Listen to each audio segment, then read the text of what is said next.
লূত আলাইহিস সালাতু ওয়াস সালাম একজন আল্লাহর নবী, তার স্ত্রী ছিল কাফেরা। আমার নবীজির আপন চাচা আবু তালেব সারা জীবন নবীর পক্ষে কাজ করেছেন, তিনিও ছিলেন একজন কাফের। রাসূল তাকে হেদায়েত দিতে পারেন নাই। আপন চাচা আবু লাহাব নবীর বিরুদ্ধে অবস্থান নেওয়ার কারণে, নবীর বিরুদ্ধে ষড়যন্ত্র করার কারণে আমার নবীজি তাকে দাওয়াত দিয়েছেন, কিন্তু কোনো কাজ হয় নাই। ইসলাম কবুল করতে পারে নাই, বরং যে শত্রুতা করেছে। দুই চাচার মধ্যে তফাৎ হলো, আবু লাহাব নবীর বিরুদ্ধে ষড়যন্ত্র করেছে, কিন্তু আবু তালেব ঈমান না আনলেও, কাফের থাকলেও নবীর পক্ষে সারা জীবন কাজ করেছে। নবীর পক্ষে কাজ করলে হবে কি বিশ্বাস হয় নাকি? আলী বলছেন, কোনো টেনশন নেই, আমাকে পড়িয়ে দেন লা ইলাহা ইল্লাল্লাহু মুহাম্মাদুর রাসূলুল্লাহ। 3 বছরের ছোট, 3 বছরের বড় রাসূল, বাল্য দিনের বন্ধু, হিজরতের সাথী, দুঃসময়ের সাথী, আমার নবীর পরেই যার স্থান, তার নাম কি বলেন? বলেন কে? সাইয়েদনা আবু বকর রাদিয়াল্লাহু তাআলা আনহু। তার সামনে গিয়ে বলছেন, বন্ধু এদিকে আসো, আমি তোমাকে আজকে নতুন করে আমার একটা পরিচয় দেব। গোটা বাল্য জীবন তোমার সঙ্গে পার করলাম। বাল্য জীবনে বিড়ি খাওয়া আছে না নাই? এই আছে না? বলেন। কত দুষ্টামি, কত ফাজলামি, কত গাছের ফল চুরি করা, কি দুষ্টামি ফাজলামি আছে না? কত কি আছে। এই বাল্য জীবন যার সঙ্গে পার করেছেন, সেই বাল্য বন্ধুর কাছে গিয়ে বলছেন, ও বাল্য বন্ধু আবু বকর, আজকে আমি তোমাকে নতুন একটা পরিচয় করে দেব। আমার পরিচয় হলো আমি আল্লাহর নবী। বলতে দেরি, উত্তর দিতে দেরি হলো না, হাত টাকা দিয়ে বলছে, বন্ধু, আমি তোমাকে ছোট থেকে আজ পর্যন্ত দেখলাম, তুমি যে আল্লাহর নবী হবে, সব গুণ আমি তোমার মধ্যে পেয়ে গেছি। জোরে বলি সুবহানাল্লাহ, আরো জোরে বলি সুবহানাল্লাহ। নবীজি হিজরত করে এসেছেন, নবীজি মেরাজ করে এসেছেন। মেরাজ করে এসে, মক্কার ঘটনা এটা, মক্কি জিন্দেগীর ঘটনা এটা। আমার নবীজি ইসরা করেছেন, মসজিদে হারাম থেকে মসজিদ আকসা পর্যন্ত তিনি রাত্রি ভ্রমণ করেছেন। আসরা বিআবদিহি লাইলান মিনাল মসজিদিল হারাম ইলাল মসজিদিল আকসা। এই যে ইসরা করলেন, মেরাজ করলেন, 29 সেকেন্ড সময়ের ভিতরে এই রাত্রি ভ্রমণ হয়ে গেল।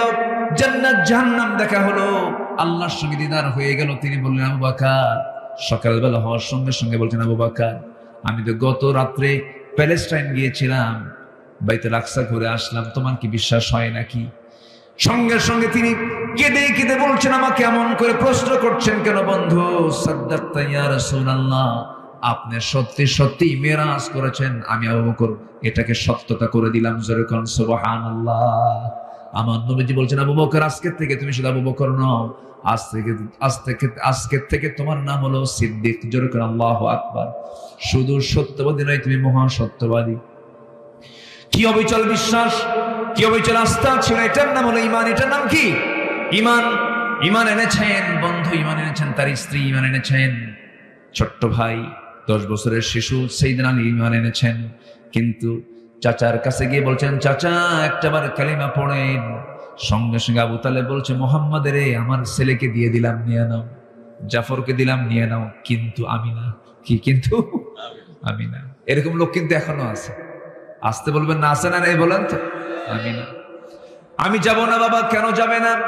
কেন কালিমা পড়বেন না? সঙ্গে সঙ্গে বলে ফেলে, হাসবুনা, যথেষ্ট, আমার বাপ দাদা যা কিছু করে থুয়ে গেছে, এর বাইরে যাব না। আমার বাপ দাদাও চোর, আমিও চোর। আছে কি না কিছু লোক? আমার বাপ এই দল করে গেছে, আমি কি ওই দল না করে পারি? আমি কি চুরি না করে পারি? এগুলো করা যাবে না। দিন গ্রহণে পারিবারিক বাধা আছে, দিন গ্রহণে রাষ্ট্রে বাধা আছে, দিন গ্রহণে ধনাঢ্য শ্রেণীর বাধা আছে, দিন গ্রহণে মূর্খতার বাধা আছে। এই সমস্ত বাধাকে ডিঙ্গিয়ে দিন গ্রহণ করতে হবে। দিন গ্রহণ কোনো কন্ডিশনে হবে না, দিন গ্রহণ করতে হবে একনিষ্ঠভাবে। কার সন্তুষ্টির জন্য বলেন? আসতে বলেন না, কার সন্তুষ্টির জন্য? আল্লাহর সন্তুষ্টির জন্য। এই আবু তালেব কি দেখে নাই? আমার নবীজির বহু মুজিজা ছোট্টবেলা থেকে দেখেছেন তিনি। নবীজির জন্ম হলো রবিউল আউয়াল মাসে, 3 দিন মাত্র বয়স। কয়দিন? 3 দিন মাত্র বয়স। 3টা রাত চলে গেছে, 3তম রাত্রিবেলা আবু তালেব রাসূলকে দেখার জন্য তাদের বাড়ির মধ্যে ঢুকলেন। পাশাপাশি বাড়ি তো, এই আবু তালেব রাসূলকে কি পরিমাণ মোহাব্বত করতেন, নিজের সন্তানকে অন্য বিছানায় রেখে রাসূলকে বুকের মধ্যে জড়িয়ে রেখে ঘুমাতেন। আহারে, আমার মুহাম্মদের বাপ নাই মা নাই, বুকের মধ্যে জড়িয়ে রেখে ঘুমাতেন। চলে গেছেন ব্যবসা বাণিজ্য করার জন্য সিরিয়ায়, সঙ্গে করে নিয়ে চলে গেছেন। মাঝপথে একজন পরিচয় করে দিয়েছে আল্লাহর নবী হবে, দেরি করলেন, সেখান থেকে আবার নিয়ে চলে আসলেন। কি দেখেন না আবু তালেব, আমার এই লোকটার ব্যাপারে খুব আমার কাছে কেমন যেন আফসোস লাগে, আমার কাছে কষ্ট হয়। হেদায়েতের মালিককে বলে আবু তালেব কি করেন নাই? রাসূলের মাথা থেকে পা পর্যন্ত ধুয়ে দিয়েছেন, গোসল করিয়ে দিয়েছেন, সান্ত্বনা দিয়েছেন। নবীজি বিয়ের প্রস্তাব পেয়েছেন, সোজা চাচারে গেছে গিয়ে বলেছেন, চাচা বিয়ের প্রস্তাব আসছে, কি করবো, আপনি যা বলবেন তাই হবে। আবু তালেব বলছেন, ভাতিজারে তুই আমাকে সম্মান করিস, ভক্তি করিস, আমার জানা মতে এই মক্কা নগরে খালিদের কন্যা খাদিজার চাইতে পুত পবিত্র নারী আর একটাও নাই, তুমি বিয়ে করে নিতে পারো। চাচার কথাই তিনি বিয়ে করে নিয়েছেন, ভাষা তার কাছ থেকে শিখছেন। সে আবু তালেব রাসূলকে একদিন বলছেন, ভাতিজা মুহাম্মদ দেখতে পেলাম তোমার জন্মের মাত্র 3 দিন পর তৃতীয়তম রাত্রিতে আমি তোমার ঘরের মধ্যে ঢুকলাম, তোমাদের বাড়ির মধ্যে ঢুকলাম, ঢুকে দেখি তোমার মা কান্না করে, তোমার মার চোখে পানি, কিন্তু তোমার মা একটা বারের জন্য তোমাকে কোলে নেয় না, 3 দিন যাবত কোলে নেয় না ভালো করে। তোমার মা তোমাকে দূরে রেখে শুধু কান্নাকাটি করে। আমি লক্ষ্য করে দেখলাম তোমার মা তোমাকে চাঁদনি আকাশের চাঁদের নিচে তোমাকে শোয় রেখেছে। চোখের সামনে দেখতে পেলাম। মুহাম্মদ কতটুকু সত্য আমি ভুল দেখছি কিনা জানি না, চাচা আপনি বলেন কি দেখছেন আপনি? আমি দেখতে পেলাম তোমার মা তোমাকে দূরে রেখে, চাঁদনি আকাশের নিচে রেখে তোমার মা দূরে বসে বসে কান্নাকাটি করে। আর আমি তোমাকে দেখতে পেলাম তুমি যখন তোমার ডান হাতটা বাম দিকে নাও, আকাশের চাঁদটা ডান থেকে বাম দিকে যায়। আবার তোমার হাতটা যখন তুমি বাম থেকে ডান দিকে নাও, আকাশের চাঁদটা তোমার হাতকে ফলো করে ডান দিকে চলে যায়, বাম দিকে চলে যায়। যখন তুমি তোমার 2টা হাত নিচের দিকে নামায় আনো, আকাশের চাঁদটাও নিচের দিকে নেমে আসে। আমি কি ভুল দেখেছি নাকি? মুহাম্মদ বলো। রাসূলকে দেখে বলছেন, চাচা জন্মের পূর্বে বাপ হারাইছি, জন্মের পরে আমি মা হারাইছি। মাকেও বেশি দিন পাই নাই, বাপকে তো দেখি নাই। আমার বাপ ইন্তেকাল করেছেন, আমার জন্ম হলো বাপ ছাড়া। যখন আমি পৃথিবীতে আসলাম, এই পৃথিবীতে আসার পর আমার মা আমাকে কোলের মধ্যে নিয়ে আমাকে যার করে উঠায় দিবেন, তার প্রিয় স্বামী দুনিয়াতে নাই। আমাকে দেখলেই তার স্বামীর কথা মনে হয়ে যায়, এই জন্য তিনি আমাকে কোলে নিতে পারেন না। আমাকে সেই জন্য কোলে না নিয়া দূরে দূরে রেখে দেন, আমাকে কোলে নেন না।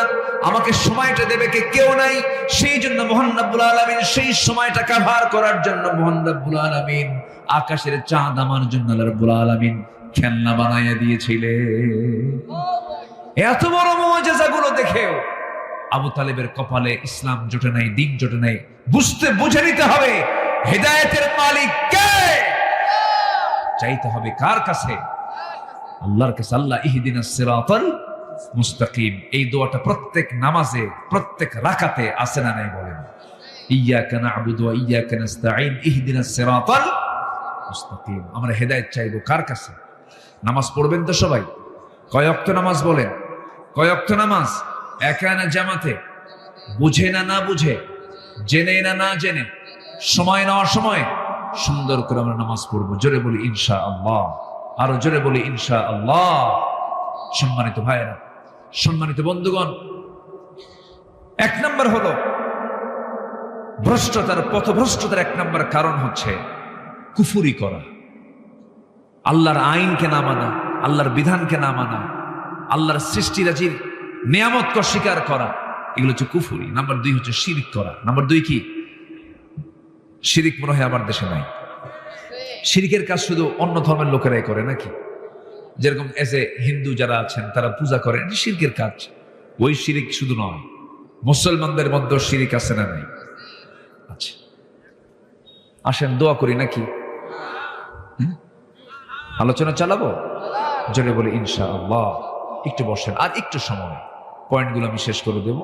আমার মারা আসছেন, মাদের ব্যাপারে হালকা কিছু কথা একটু বাদ আছে, একটু বলে ফেলবো। আল্লাহ কবুল করুন, জোরে বলি আমিন।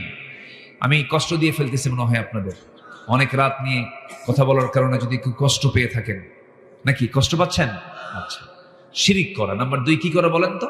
শিরিক করা। শিরিকের কাজে যাওয়া যাবে না। ধরেন কথার মধ্যে শিরিক আছে, কোনো কাজ নাই, কাম নাই, কালকে কি করে আমি কি খাবো, কি করে চলবো আমি? বলেন তো এর মধ্যে কি আল্লাহর নাশকরি আছে কিছু? হ্যাঁ, আছে কিনা বলেন? রিজিকের মালিক কে? কি করে খাবো আমি? এটা কি ইমানদারের কথা হতে পারে? আমাকে খাওয়াবেন কে? আমাকে খাওয়ান কে? আমাকে চালান কে? আচ্ছা, মুখের খাবার আগে দরকার না নাকের খাবার আগে দরকার? বলেন, নাকেরটা আগে দরকার না মুখেরটা আগে দরকার? নাকেরটা কে খাওয়ান? সরাসরি কে দেন? যে বলে আল্লাহ মানে খাওয়ায় কেমনে, সোজা নাক চেপে ধরবেন। কি চেপে ধরবেন? যে বলে আল্লাহ খাওয়ায় কেমনে, নাক ধরবেন চেপে, দেখ কে খাওয়ায়। যেগুলো এসেনশিয়াল, বেশি জরুরি, সব আল্লাহ পাক ফ্রি করে দিয়ে। আকাশের চাঁদ, চাঁদের আলো ফ্রি, লিতাহতাদু। এরপর আকাশের সূর্য ফ্রি, অক্সিজেন ফ্রি, সব আল্লাহ পাক সরাসরি খাওয়ায় দেন। আল্লাহু আকবার বলেন। সূর্যের তাপ ছাড়া কেউ বাঁচবে? বাঁচবে না। কোন প্রাণী বাঁচবে? বাঁচবে না। শীতকালে সত্য প্রবাহের কারণে 7 দিন সূর্য না উঠলে আমরা কি আর তখন কি থাকি কিছু?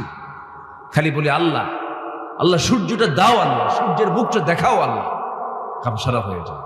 কে দিয়েছেন? কে দিয়েছেন? আল্লাহ দিয়েছেন। এই জন্য শিরিক করা যাবে না, শনিবারে বাঁশ কাটা যাবে না, সকালবেলা বাকি দেওয়া যাবে না, মঙ্গলবারে বিয়ে হওয়া যাবে না, বৃষ্টির দিন বিয়ে করলে সারা জীবন তার চোখের পানি ফুরাবে না। এই আছে কিনা বলেন? এগুলো শব্দগত, চিন্তাগত শিরক। এই সমস্ত শিরকের কাজে আমরা জড়াবো না। জোরে বলি ইনশাআল্লাহ। দল করে যাব কার? যারা আল্লাহর দল ছাড়া অন্য কোনো দল করবে, এটা শিরকের কাজ। এটা কিসের কাজ বলেন? শিরকের কাজ। এটাও করা যাবে না। নাম্বার 3 হলো দুনিয়ার প্রতি অত্যাধিক মোহ, দুনিয়াকে বেশি প্রাধান্য দেওয়া। এটাও পথভ্রষ্টতার কারণ। দুনিয়ার নাজ নিয়ামতে মত্ত হয়ে আখিরাতকে ভুলে যাওয়া। তখন সেই বান্দার দ্বারা দিনকে রাত হতে পারে, রাতকে দিন হতে পারে, হারামকে হালাল বানাতে পারে, ওলট পালট হয়ে যাবে তার। এই জন্য দুনিয়ার প্রতি অত্যাধিক মোহ, সীমা ছাড়া কোনো মোহ রাখা যাবে না। বিয়ে করো ভালো কথা, তোমার বউয়ের সঙ্গে তুমি সম্পর্ক গড়ো, তাও কোনো সমস্যা নেই, কিন্তু নিজের বউ না পরের বউ? আসতে কয়েক নিজের বউ না পরের বউ? নিজের বউটার মোহটা এটা আপনার জন্য জায়েজ, এটা আপনার জন্য সওয়াবের কারণ, কিন্তু পরের বউয়ের প্রতি যে লোভটা কাজ করে, এটা কি বৈধ না অবৈধ? অত্যাধিক হয়ে গেল। এটা কি হয়ে গেল? বেশি বেশি হয়ে গেল, গুনার কাজ হয়ে গেল, ধ্বংস। দুনিয়ার প্রতি এত বেশি মোহ রাখা যাবে না। হ্যাঁ, আপনার কামাই করা দরকার। মিন আইনা ইকতাসাবাহু, কোন জায়গা থেকে কামাই করলে, কোথায় ব্যয় করলে, এটাকে চিন্তা করে চালাও। এই কামাই তোমাকে জান্নাতে নিয়ে যাবে। কিন্তু তুমি জনগণের সমস্ত সম্পদগুলো লোপাট করে সুইস ব্যাংকে টাকা জমা করবে, বিশ্বের বিভিন্ন জায়গায় টাকাগুলো পাচার করবে, এটা তোমার জন্য অত্যাধিক মোহ। এটা তোমার দুনিয়াও ধ্বংস করে দেবে, আখিরাতও ধ্বংস করে দেবে, পথভ্রষ্ট হয়ে যাবে তুমি। আল্লাহ রাব্বুল আলামিন সুন্দর করে বলছেন বান্দারে, উলাইকাল্লাযীনা ইশতারাফুল হায়াতাদ দুনিয়া বিল আখিরাহ ফালা ইউখাফফাফু আনহুমুল আযাবু ওয়ালা হুম ইউনসারুন। জোরে বলুন আল্লাহু আকবার। সূরাতুল বাকারা আয়াত নম্বর ৮৬ আল্লাহ রাব্বুল আলামিন বলেন, যারা দুনিয়াকে বেশি প্রাধান্য দেবে তাদের শাস্তির কোনো কমতি হবে না এবং তাদের কোনো সাহায্যকারীও থাকবে না। নাম্বার ৪ হলো শয়তানের যারা প্ররোচনা অনুসরণ করবে, শয়তানের যারা পদঙ্ক অনুসরণ করবে, শয়তানের কাজগুলোকে ভালো লাগবে, যাত্রা ভালো লাগে, মাহফিলও ভালো লাগে, এরকম কিছু ডাবল স্ট্যান্ডার্ড চরিত্রহীন লম্পট আমার দেশে আছে না নাই? আসতে বলবেন না, আছে না নাই? বল, আমি তো জনগণের এমপি, তো আমাকে সব জায়গায় যেতে হয়, যাত্রাতেও যেতে হবে, মাহফিলেও যেতে হবে। ওটা হচ্ছে বদমাইশ নাম্বার 1। এই জাতীয় নেতৃত্বের মুখে আমরা জুতা মারি, জুতা মারি, জুতা মারি। ওগুলোর ধারে পাশে আমরা আর যাবো না। বহু দেখা শেষ করেছে। আগামীর দেশ আমরা দেখতে চাই আদর্শ নেতৃত্বের দেশ, কোরআনের দেশ, ইসলামের দেশ। ডক্টর ইউনূসকে আমি ধন্যবাদ দিই, যদিও তিনি ইসলামী দলের কোনো লোক না, ইসলামী ব্যক্তিত্ব না, কিন্তু তার মধ্যে কিছু ভালো দিক আমরা পেয়েছি। কিছু ভালো দিক তার মধ্যে আছে না নাই বলেন? আচ্ছা, ভালো। লোকটার নামই তো সুন্দর, তাই না? 2 নবীর নাম একসঙ্গে নেওয়া, মুহাম্মদ, ইউনূস। বিপদে পড়লে কোন দোয়া বলেন? বিপদে পড়লে কোন দোয়া? আবার আমার দেশ যখন মহা বিপদে পড়ছিল সেই সময় আসছে ওকে। দোয়ার নাম কি?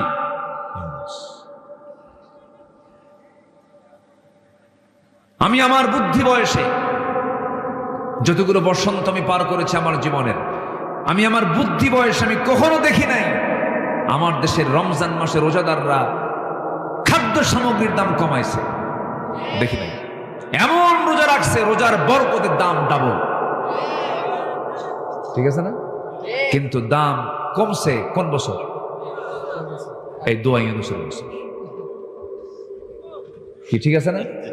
পেঁয়াজের দাম একদম হাতের ভিতরে, সাধ্যের মধ্যে দাম ছিল না।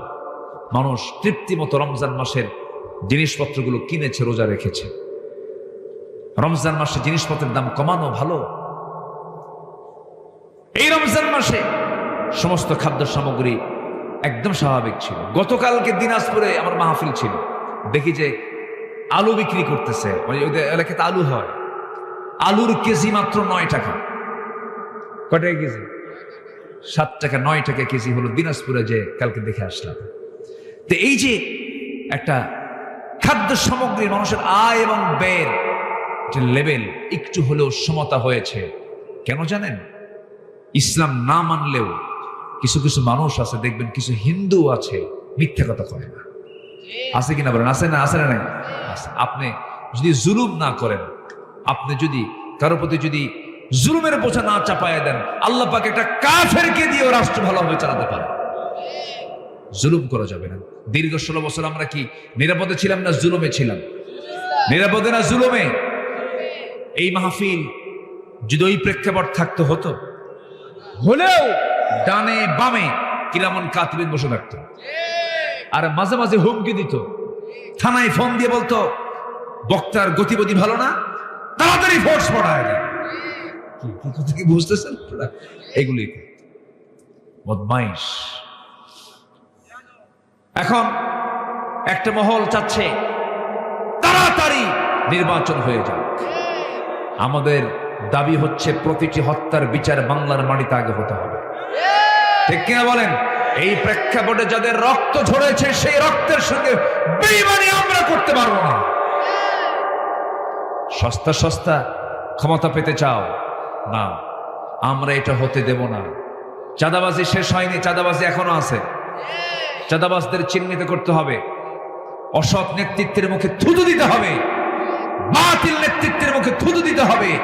আগামীর সরকার আমরা দেখতে চাই নামাজের সরকার, কোরআনের সরকার, ইসলামের সরকার। আমরা সব দেখা শেষ করেছি, এখন আমরা দেখবো এখন ইসলামের দেশ। আল্লাহ কবুল করুন। জোরে বলি আমিন, আরো জোরে আমিন। কষ্ট দিয়ে ফেললাম, কষ্ট দিয়ে ফেলতেছি আমি নাকি? ফজর পড়বেন কারা কারা? হাত তুলেন দেখে। ফজর পড়বেন কারা কারা?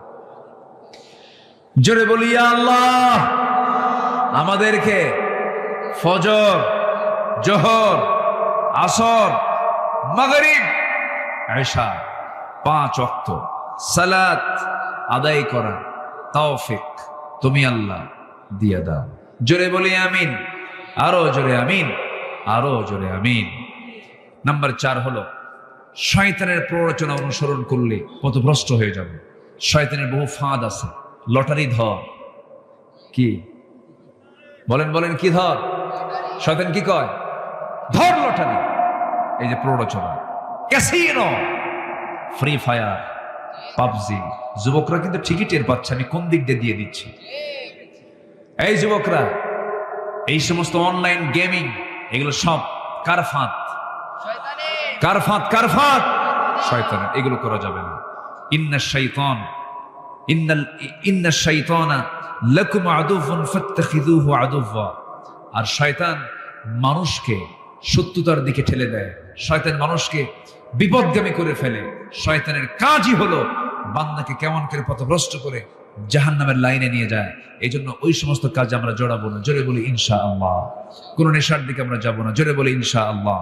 নাম্বার 5, আল্লাহর আয়াত বিধিবিধানকে নিয়ে যারা বাক বিতণ্ডা করে, এই আয়াত চলবে না। এই আয়াত এই বর্তমান দুনিয়াতে চলতে পারে, এরকম আছে না? বলার মতো লোক আছে কিনা বলেন? কি আইন চলে?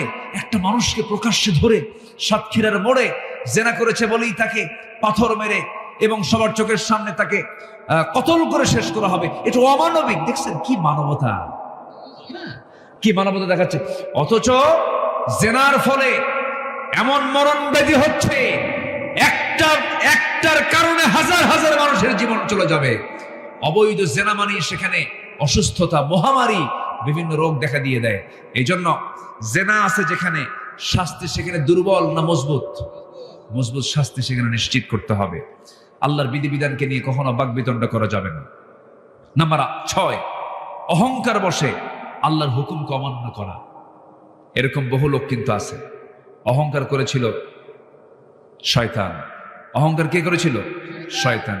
ওয়াইদ কুলনা লিল মালাইকাতি ইসজুদু লিআদম ফাসাজাদু ইল্লা ইবলিস আবা, অস্বীকার করলো। ওয়াস্তাকবারা, অহংকার করলো। আকাশ এবং জমিনে সর্বপ্রথম যে অপরাধ হয়েছে সেটা হচ্ছে অহংকার। সেটা কি বলেন? অহংকার। সে অহংকারকে চূর্ণ করে দিয়ে দেন সব সময়ের জন্য। তিনি কে? আল্লাহ পাক। আচ্ছা, এরপরে জুলুম। জুলুম হলো পথভ্রষ্টতার অন্যতম একটা কারণ। জুলুম যেখানে থাকবে, যে জালিম হবে সে পথভ্রষ্ট হয়ে পড়বে। জুলুমের কাছে আমরা যাবো না, জোরে বলি ইনশাআল্লাহ। নাম্বার 8 হলো মানুষকে আল্লাহর পথ থেকে বিচ্যুত করার চেষ্টা করা। নাম্বার 9 হলো রাসূলের বিরুদ্ধে চারণ করা। নাম্বার 10 হলো ঈমান আনার পর বারবার কুফরিতে প্রত্যাবর্তন করা। ইন্নাল্লাযীনা কাফারু বা'দা ঈমানিহিম সুম্মা ইজদাদু কুফরান লান তুকবালা তাওবাতুহুম। দেখবেন কিছু কিছু লোক আছে, একবার লাইনে আসে আবার বেলাইনে যায়। আছে কিনা বলেন? আছে কিনা? এরকম যারা করবে এরাও পথভ্রষ্ট হয়ে পড়বে। আল্লাহ পাক বলছেন সুম্মা ইজদাদু, তাদের এই কুফরির এটাই বৃদ্ধি পেয়ে যাবে, এটাই প্রবল হয়ে যাবে। আসুন পথভ্রষ্টতার এই 10টি কারণকে চিহ্নিত করে, এই 10টি পথকে পরিহার করে আমরা সিরাতুল মুস্তাকিমের লাইনে উঠে যাই। জান্নাতের লাইন কয়টা বলেন? জান্নাতের লাইন কয়টা? একটা। বলুন ইহদিনাস সিরাতাল মুস্তাকিম। আল্লাহ পাক এই লাইনে সবাইকে চড়ার তৌফিক দান করুন। মা বোনদেরকে দিন মেনে, শরীয়ত মেনে, পর্দা পশিদায় 100% থাকার তৌফিক দান করুন। খালাতো ভাই, মামাতো ভাই, দুলা ভাই, দেখা করা জায়েজ, দেখা করা জায়েজ নাই। এবং খালাদেরও সতর্ক থাকতে হবে যে বোনের ছেলে আমার বাড়িতে ঘন ঘন আসে কেন, আর সালাম ঘন ঘন দেয় কেন, খালাম আসসালামু আলাইকুম, খালাম মানে খালাতো বোন একটা আছে। এগুলো খালাকে চিহ্নিত করতে হবে। 100% পর্দা নিশ্চিত করার চেষ্টা ফ্যামিলিকে রাখতে হবে। বেড়া ক্ষেত খায়। কি ক্ষেত খায়? এলাকায় আছে নাকি কথা?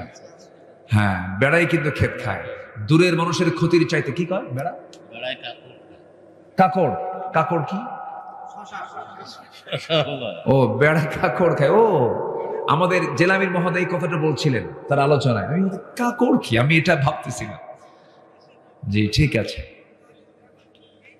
এই জন্য এই দুলা ভাই ধরেন, দেবর হচ্ছে মৃত্যু তুল্য। বলেছেন মুহাম্মদ সাল্লাল্লাহু আলাইহি ওয়াসাল্লাম, দেবর আল হামু আল মাউত। দেবরের সঙ্গে দেখা তো করা যাবে না, ধারে বসে যাওয়া যাবে না। এই কথা কি বুঝতেছেন? ভাবি দেবর দেখা করা জায়েজ। অনেকে বলে আমার বড় ভাইয়ের বউ ভাবি আমার মায়ের মতো। দেখছেন কি ফালতু বেসাল এগুলো ফালতু কথা, এগুলো কথার কোনো মূল্য নাই। ভাবি যদি মায়ের মতোই হয়, ভাই যদি মরে যায়, বিয়ে করে জায়েজ আছে না নাই? তাহলে মা হয় কেমন? যেটা জায়েজ হয় সেটা কোনদিন মায়ের মতো হয়? কখনোই না। দুলাভাইয়ের হুন্ডায় চড়া যাবে না। কিছু দুলাভাই আছে বউরে তোলে না, খালি হুন্ডায় তোলে শাড়িরে। এরকম আছে কিনা বলেন? ওটা কি ভালো দুলাভাই না বদমাইশ দুলাভাই? বদমাইশ দুলাভাই হুন্ডায় তোলে শাড়ি। এখন চিন্তা করে যে আমি যদি না উঠি দুলাভাই কি মনে করবে। বারবার বলতেছে ওঠে, দূরেই থাকে হুন্ডা থেকে, মাঝখানে গ্যাপ রেখে যেন গায়ের সঙ্গে গা না লাগে, একটু ভালোই মানে একটু ডিস্টেন্স রেখে চলে। কিন্তু দুলাভাই এমন দুষ্ট, সামনে গিয়ে এমন ব্রেক মারে গ্যাপ পুরো। এ আছে না নাই? গ্যাপ পূরণ করার কোন সুযোগ দেওয়া যাবে? এগুলো খেয়াল রাখতে হবে। আমার মা পর্দা কিন্তু দূরের মানুষের সাথে যতটুকু পর্দা করবেন তার চাইতে বেশি পর্দা করতে হবে নিজ অঙ্গনে। বাইরে বিশাল পর্দা, মনে হচ্ছে রাবিয়া বস্তি আসতেছে, রাবিয়া বস্তি, কিন্তু উপরে ফিটফাট, ভিতরে এটাও এইদিকে আছে। কথা সদরঘাট হওয়া যাবে না। উপরেও ফিটফাট, ভিতরেও ফিটফাট থাকতে হবে।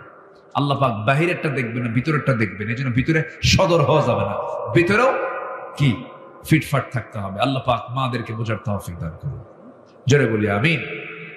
অনেক রাত হয়েছে, যতটুকু হয়েছে আমরা বলে ফেলি আলহামদুলিল্লাহ। সবাই নামাজের মতো করে বসি, এবং যেখানে বসে আছেন আমি ভাবতেছি বসে আছেন কেমনে। এ তো মানে মাটিটা হলো কেমন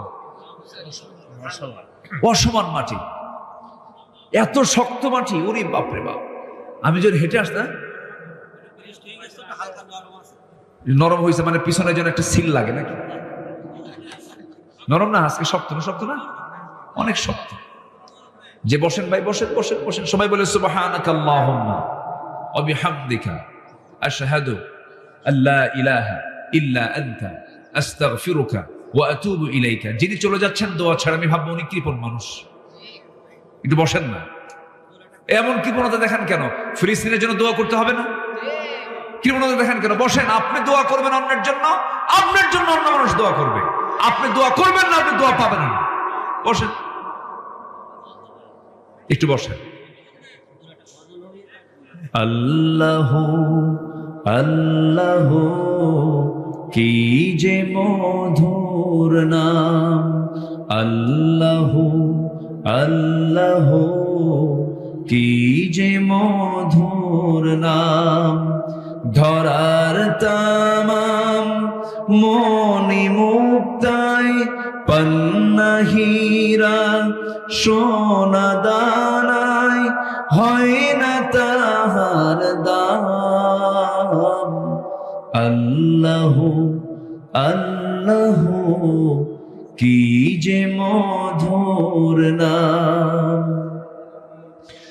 ডাকলেও নাম সোহাগ ভরে, মৃত্যুঞ্জয় প্রেম সাগরে।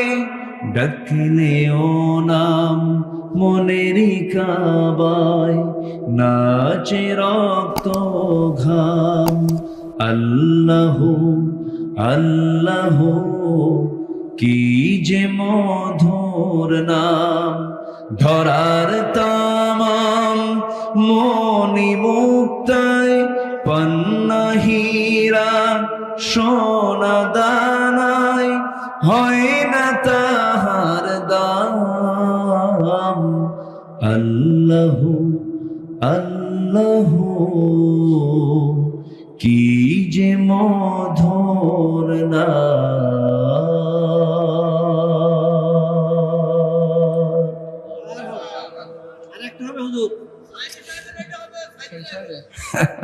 জি, যা হয়েছে, অনেক রাত হয়েছে, তো আমরা আল্লাহর কাছে এখন চাবো। সবাই বলি সুবহানাকা আল্লাহুম্মা ওয়া বিহামদিকা আশহাদু আল্লা ইলাহা ইল্লা আনতা আস্তাগফিরুকা ওয়া আতুবু ইলাইক। সম্মানিত ভাইরা, এই মাহফিলটা করতে গিয়ে যুব সমাজ, গ্রামবাসী অনেক মেহনত করেছেন। চাদর মনে হয় দিয়েছিলেন, একবার ব্যাগ দিয়েছিলেন, আপনারা যৎকিঞ্চিত কিছু দিয়েছেন। যদি কারো দেওয়া বাদ থাকে একটু দয়া করে দিয়ে যাবেন, অথবা দোয়ার মধ্যেই কিছু ব্যাগ আপনাদের ভিতরে যাবে। যতটুকু পারেন সবাই একটু কম বেশি দেওয়ার চেষ্টা করবেন। মাহফিল দোয়া করেন, ইসলামী রাষ্ট্র যদি কখনো হয় দেশে, এই মাহফিলগুলোর দায়িত্ব গ্রহণ করবে ইসলামী রাষ্ট্র। এই কষ্টগুলো আপনাদের করতে হবে না। তো এখন তো হয় নাই, সেই পরিবেশ তো আসে নাই, তো একটু ব্যাগ ট্যাগ যাচ্ছে, যে যা পারি দোয়ার মধ্যে আমরা কম বেশি দেওয়ার চেষ্টা করব। আমরা এখন সোজা দোয়ার দিকে যাবো। আশেপাশে অনেক কবরবাসী শুয়ে আছেন, কবরবাসী। হ্যাঁ, জিকরা বাবর আলী 2 বস্তা সিমেন্ট দিয়েছেন। জি আলহামদুলিল্লাহ। অনেকে দিতে চাচ্ছেন, দিবেন ইনশাল্লাহ। নিয়ত করে আপনার আবাদি শস্য, সিমেন্ট, রড, বালু, ইট, যে যা পারেন, যে লেভেল থেকে আপনি যে নিয়ত করবেন, আল্লাহ পাক অবশ্যই আপনার নিয়তকে কবুল করবেন। আমরা দেব কাকে খুশি করার জন্য? আল্লাহকে খুশি করার জন্য দেব। আসুন আমরা এখন দোয়া করি, আল্লাহর কাছে চাই। দেন একটু ব্যাগটা দিয়ে দেন, একটু ব্যাগটা দিয়ে দেন। চলে যাক না, আমরা আল্লাহর কাছে চাই। মানুষ চলে যাবে, তাছাড়া থাক না।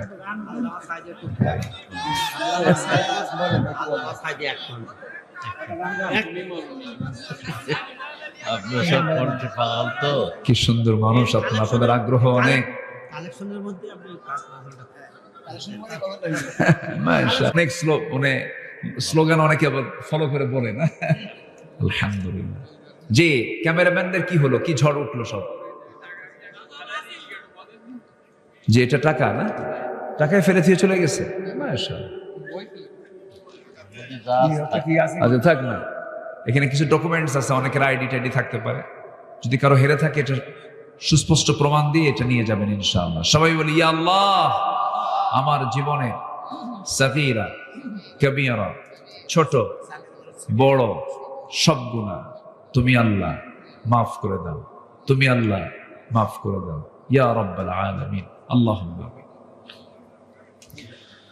ربنا ظلمنا أنفسنا وإن لم تغفر لنا وترحمنا لنكونن من الخاسرين। আয় আল্লাহ তাআলা, তোমার বান্দাগুলো কোরআন শোনার জন্য কত আকাঙ্ক্ষা, রাত অনেক হয়ে গেছে, ফজরের দিকে তাকিয়ে হাজার হাজার মা বোন মাহফিল হাজির হয়েছেন, ছোট্ট ছোট্ট বাচ্চাদেরকে সঙ্গে করে নিয়ে। অনেক রাত হয়েছে, সে শান্তে সে কাঙ্গালে ফিকেরের মতো দুটো হাত পেতেছে। আল্লাহ, গুনার দিকে নজর দিও না, বান্দা মনে করে তামাম জিন্দেগির গুনাহগুলো মাফ করে দাও। জনম দুঃখিনী মা যারা বিদায় নিয়েছেন, জিন্দেগির গুনাহগুলো মাফ করে দাও। কবরগুলোকে জান্নাতের টুকরা বানায়া দাও।